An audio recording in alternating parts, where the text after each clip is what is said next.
Hello everyone, welcome to episode 2 of the review show. Reviewing Bendigo yesterday, looking at some stars of the week, identifying Blackbookers, looking at ratings from yesterday's meeting. It's going to be a lot of fun. Let's get on with the track recap. So there was quite a clear pattern yesterday at Bendigo. You needed to be up and in. If you don't know what up and in means, it means you need to be up the front and inside. So if you're up the front, on the inside, you're well suited. Horses like Manolo Bling, She Light, Regal Zeus, Prince Zero in race 3 held on for a long way before being swamped late. Through Irish Eyes. That's just off the top of my head. There's probably a couple more in there as well. But it was a day where you needed to be up and in. Now the performance tier list for the winners from yesterday's Bendigo card. Again, I'll say I don't pay for any services. It's my own rating system, so it's not absolutely perfect, but it's a decent guide to see how the races have rated. So the highest rated horse I had on this Bendigo card was She Light out of race 4. The races that rated well were She Light's race and also Zalotti's race number 7. The races that rated good I had as Wonder Boy, the Bendigo Guineas in race 8, and Regal Zeus, the Golden Mile in race 9. The races that rated alright, Marble 9 in the last race, Title Fighter in the 6th race, Manolo Bling in the 5th, and Through Irish Eyes in the 1st. And the races I had rating poorly, or the 2 lowest rating races by a bit of a margin, were Heavenly Eagle and also Kiliana. We'll get onto the details a little bit later on. Now we'll get on to the highest rated performance I had on this card, which was She Light, the winner of race number 4. A very good win this, went straight to the front. I think it was actually instructed to be ridden with cover, and then when it couldn't get in for cover, Geordie Childs just took luck out of the equation and went straight to the front. Maybe that's how you need to ride this horse, or maybe the pattern at this stage of the day was well on its side and it gained an extra 2 or 3 lengths in doing so. Nonetheless, it was still a good win, a high rating win. The second highest horse I had rated on this card was Lover Zoo out of race number 7, the Zalotti's race. And it was only, on my rating system, 0.25 points off She Light. And She Light was hard up against the inside compared to Lover Zoo, who was off the inside. So maybe Lover Zoo could be the highest rated horse, but my rating system doesn't take into account pattern or anything like that. Off raw figures, I have She Light rated the highest rated performance out of yesterday, but also Lover Zoo out of the Zalotti's race rated highly as well.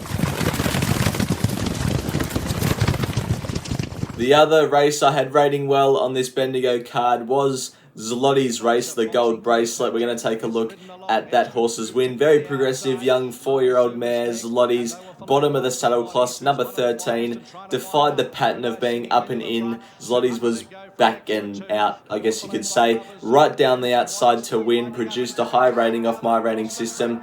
Like I said, Lover Zoo carried 3 kilos more than Zalotti's. So I had Lover Zoo actually rating higher than Zalotti's based off sort of the raw figures. And we've already said in the She Light explanation, Lover Zoo probably should be the highest rated performance, but wasn't. Zalotti's is one to follow. We're going to get onto the Blackbookers a bit later to identify another hidden gem, but Zalotti's, very progressive young horse. Lover Zoo to follow as well, and there's another one in the Blackbookers a little bit later to stay tuned for. The lowest rating races on the card, race 3, Heavenly Eagles race. This one isn't as bad as what it looks, not in terms of the way the race was run, but the class of the race. It was only a benchmark 70. In terms of classes of races yesterday, the Heavenly Eagle race was probably the lowest classed race on the card, so you'd probably expect it to be one of the lowest rating races on the card. We want to be following horses out of the high rating races, but this low rating race of benchmark 70, I don't think we have to completely pot this form reference because it was the lowest the lowest class of race on a listed Bendigo card. So if a horse out of this race finds something similar in benchmark 70, I reckon it'll run all right. The other lowest rating race on this card I has as Kiliana, another one that has to be treated with caution here because Kiliana did settle 3 wide no cover around the final bend and was still much too strong for them, eased up on the line. I think if it had got across and settled outside the leader or the outright lead and the jockey was riding it out fully to the line, it would have produced a higher rating. So I think we can look past Kiliana. I think it's still a very good horse. It's just off the raw figures, it rated pretty lowly.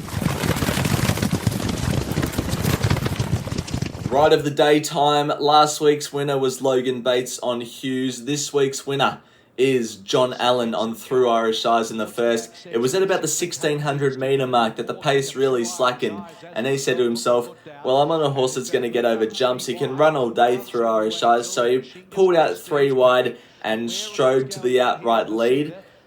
In a time now in racing where jockeys are criticised heavily in staying races for going too slow, and John Allen has defied all of that. He's gone to the front, taken a risk, pulling out 3 wide and going to the front on Through Irish Eyes, and it's paid dividends, and it wasn't even that close in the end. Through Irish Eyes won by 3 lengths. Hopefully he's at a decent race in the Warrnambool Carnival and running well, or maybe he won't even go to the Warrnambool Carnival. Interesting to see where Through Irish Eyes goes next, but the ride of the day for yesterday at Bendigo was John Allen. Alright, the Forgive file out of yesterday's Bendigo card. I've got 8 horses in the Forgive file, starting with St Vincent's Garden out of the first race. Just got too far back. Through Irish Eyes led and won, and St Vincent's Garden was just too far back. Tumbling, it was an on-speed dominated race, and it got right back to last in a field of 13 from the wide gate. A complete forget run. Tartaglia, it was a messy race for the backmarkers in the Manolo Bling race, and Tartaglia was just caught up in the middle of that. It was a messy race for it. Forgive, Grinzinger pod wide without cover on a day where you need to be up and in. Tatsumaki had to do some early work, 3 wide no cover around the final corner, only second up. I thought was brave. Harry Got Styles out of the same race. I thought had no luck over the concluding stages and is one to follow, or no, just to Forgive. And then Holy Mans and Rhinoceros out of the Golden Mile. Regal Zeus and Smoking Princess were right along the inside. Holy Mans and Rhinoceros were 2 wide. Those were the Forgive runs from yesterday.